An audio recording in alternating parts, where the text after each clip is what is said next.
we have little monkey brains, right?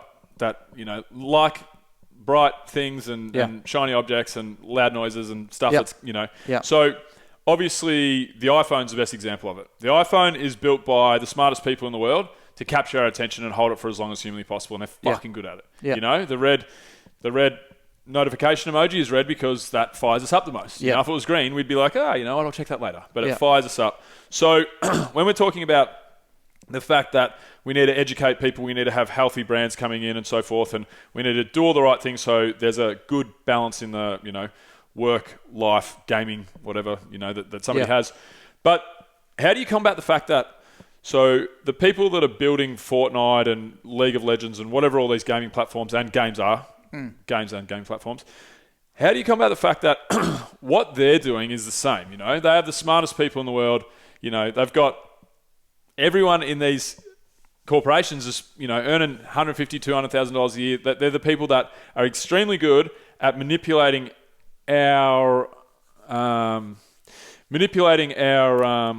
attention, stealing our attention, I should say. Yeah. So how do you combat that? Because I think we're always going to be up against it because they're smarter than us and we don't have control of ourselves. Yeah, I think it's true. And I agree about phones. I've done all of the same stuff with my mobile for a while. Turn on grayscale, try not to use it as possible. Bro, I've done all that. Yeah. And I'm still on my phone all day, every day. Exactly, yeah. And it's really hard, yeah. And I think a lot of it is, an example that we're working on at the moment with two different lifestyle and fitness style companies is to start producing content and educating people and attaching it to things they care about. So using an influencer, not to promote Maccas necessarily, but using an influencer to promote a fitness regime. There was a big thing that went viral a few years ago in League of Legends, which was an exercise regime that said, all right, every single time you die in League of Legends, do 5 push-ups. Every single time you lose a game, do 30 squats in the queue while you're waiting for the next game.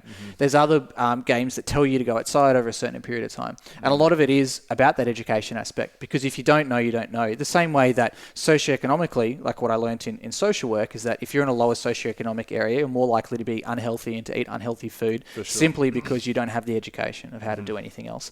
So if I had that education as a kid growing up in Tasmania, I probably wouldn't have drunk 16 Cokes in a night playing, 14, 15 plus hours stint in Battlefield 2. Nah, but the thing is, you probably would have. Let's be honest. Yeah. I don't know. It's hard to say. This is the issue, I feel like that's all well and good to say, if I'm a bloody 13-year-old kid and I'm playing League of Legends and I'm having a sick time and I die and it says do 5 push-ups, I say, nah, mate. Yeah, you'd be surprised. And I guess really what I'm getting at is you need to give them a reason to care.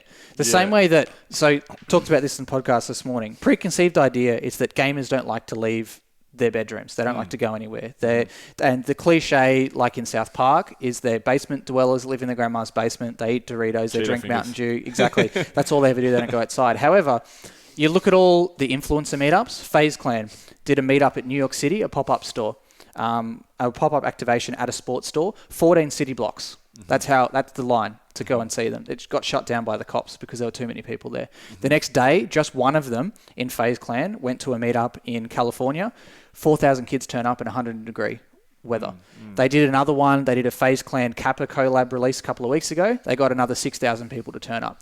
You look at these tournaments that are selling 10 to 15 to 20,000 tickets to go to live events. So people do want to go to things, but you got to give them a reason to care. So it's the same way to how do you make an apple interesting to someone, as interesting as a cheeseburger is. There needs to be a reason. So if you can use a fitness company to work with an influencer and by their name, they're influencing people. If that influencer talks about the need to take healthy breaks, how they're really into yoga, how they're really into fitness, like is becoming trendy now with a lot of the gaming influencers, then that becomes a positive influence. A really easy example is there's a guy from Poland, Counter-Strike guy, who I used to follow as a pro player because I used to play most of the same positions as him in the same game, called Pasha. That's his in-game name. And his nickname is Pasha Biceps because he's huge. And he has inspired a lot of people to go hit the gym because his arms are bigger than my head.